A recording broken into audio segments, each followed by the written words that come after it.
Hello everyone, welcome to my YouTube channel NEET booster academy. आज के video में हम देखेंगे cell the unit of life का NCERT line by line discussion, जो कि नीट के लिए बहुत ही ज़्यादा इंपॉर्टेंट है। तो आज हम दो टॉपिक कंप्लीट करेंगे, what is cell 8.1 and cell theory. चलिए देखते हैं। व्हेन यू लुक अराउंड, जब हम अपने आसपास देखते हैं, we see both living and non living thing. हमको क्या क्या मिलता है? एक लिविंग थिंग मिलता है और एक नॉन लिविंग थिंग मिलता है। You must have wondered and asked yourself, what is that make an organism living and what is that an inanimate thing does not have which living thing has. यानी कि इसमें बोला गया है, इसमें कौन सी चीज़ है जो कुछ लोगों को लिविंग बनाते हैं और कुछ लोगों को नॉन लिविंग बनाते हैं। ये इधर हम बात करें अगर इनिमिट, इनिमिट का मतलब क्या है?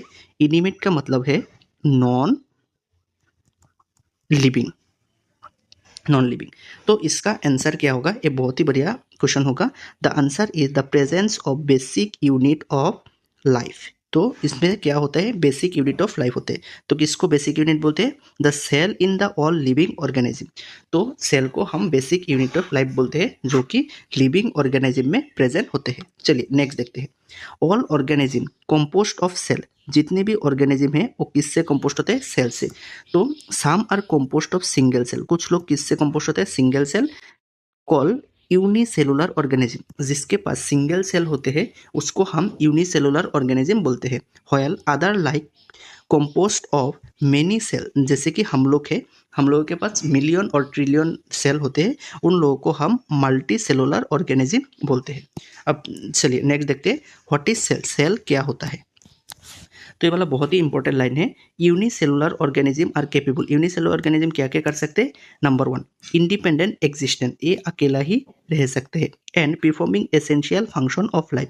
और ये अकेला रहकर अपना एसेंशियल फंक्शन पूरा कर सकते हैं। अभी देखते, ये वाला एसर्शन रीजन के लिए बहुत ही बढ़िया लाइन है।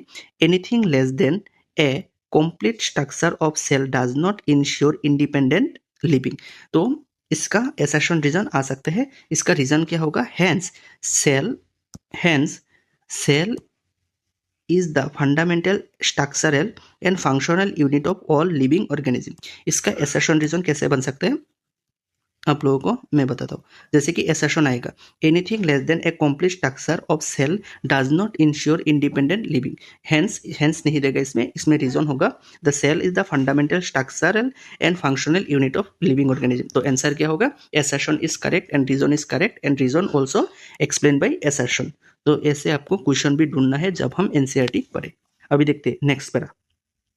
Antony van Leeuwenhoek first describe life cell. तो एंटोनी वॉन लीवेनहॉक ने क्या देखा था? First describe life cell. तो इसमें ऐसा एक क्वेश्चन बनता है कि हो डिस्कवर लाइफ सेल, तो आंसर होगा एंटोनी वॉन लीवेनहॉक। अगर बोलते हैं हो डिस्क्राइब डेड सेल, तो क्या होगा? Robert Hooke. तो बाद में दिया है Robert Brown later discover nucleus. Robert Brown ने क्या डिस्कवर किया था? न्यूक्लियस। कब किया था? 1831 में रॉबर्ट ब्राउन ने न्यूक्लियस डिस्कवर किया था। तो न्यूक्लियस डिस्कवर कैसे आसान हुआ?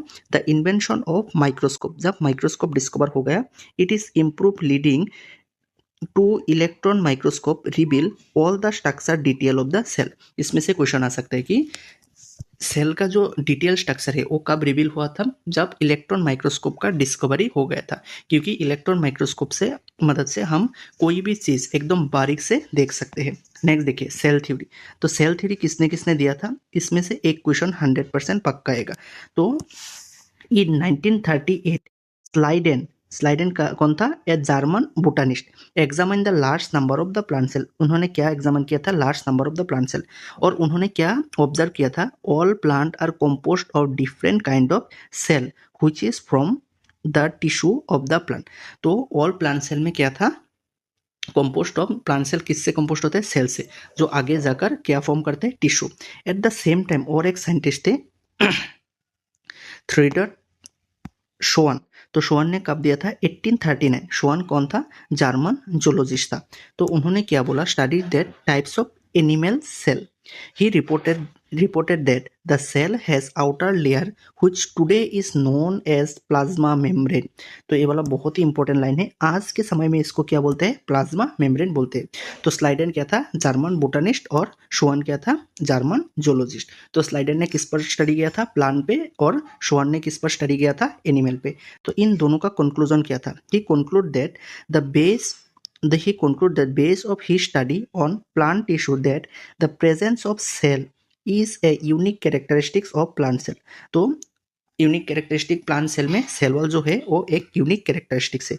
On the basis of Schwann hypothesis, तो ये वाला बहुत ही इंपॉर्टेंट है, on the basis of Schwann hypothesis. अगर आपको ऑप्शन में शुआन हाइपोथेसिस देता है तो आपका सेल थ्योरी का तो शुआन मार्क करना। तो क्या बोला गया, the body of animal and plant cell composed of cell and product of cell. अगर ये स्टेटमेंट दिया, the body of animal and plant cell composed of cell and product of cell, तो ये किसने दिया था, तो मोस्ट प्रोबेबल आंसर क्या होगा, शुआन। अगर स्लाइडेन और शुआन दोनों एक साथ दिया होगा और शुआन दिया होगा तो ऑप्शन क्या जाएगा, शुआन। स्लाइडेन और Schwann together formulated cell theory. तो स्लाइडेन एंड शुआन ने सेल थ्योरी को एक साथ फॉर्मुलेट किया था। दिस थ्योरी, ए थ्योरी क्या एक्सप्लेन नहीं कर पाया, did not explain how new cell are form, यानी कि नया सेल कैसे फॉर्म होते हैं। फिर हमारे पास एक और साइंटिस्ट है जिनका नाम था रोडोल्फ विर्को। वो कब आया था, 1855 में। तो first explain the divide cell divide and new cell are from, कहाँ से आते हैं, प्री एग्जिस्टिंग सेल से आता है। तो उस इन्होंने स्टेटमेंट क्या दिया था, ओमनी सेलुला ई सेलुली, क्या होता है, इसका मतलब क्या है, all cell are arise from pre existing cell. ये वाला क्वेश्चन नीट 2019 में आया था कि ऑल से ओमनी सेलुला ई सेलुलर टर्म किसने दिया था, Rudolf Virchow. He modify cell theory and he modify hypothesis Schleiden and Schwann and give the cell theory final shape। तो क्या बोला गया था फाइनल शेप सेल थ्योरी का, all living organism are composed of cell and product of cell. ये तो श्वान वाला हाइपोथेसिस था, लेकिन रोडोल्फ विर्को ने जो स्टेटमेंट ऐड किया था, all cell are arise from pre existing cell, जो हमारा नया सेल आता है वो पुराना वाला सेल से ही आता है।